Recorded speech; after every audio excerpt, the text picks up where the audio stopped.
Nega issiq kunlarda qatiq ichish kerak?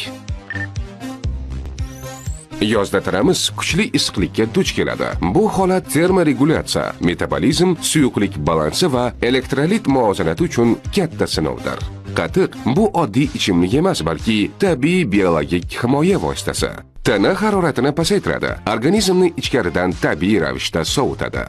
Suvsizlanish va elektrolit yo'qotilishining oldini oladi. Qatiqda tanaga zarur bo'lgan natriy, kaliy, kalsiy kabi muhim elektrolitlar mavjud.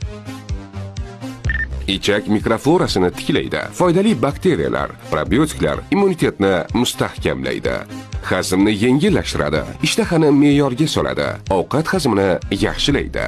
Energiya beradi. Oqsilga boy bo'lgani uchun tanani quvvatlantiradi. Qatiq yozgi salomatlik uchun ilmiy jihatdan isbotlangan eng foydali mahsulotlardan biridir. Har kuni 1-2 stakan qatiq ichishni tavsiya qilamiz.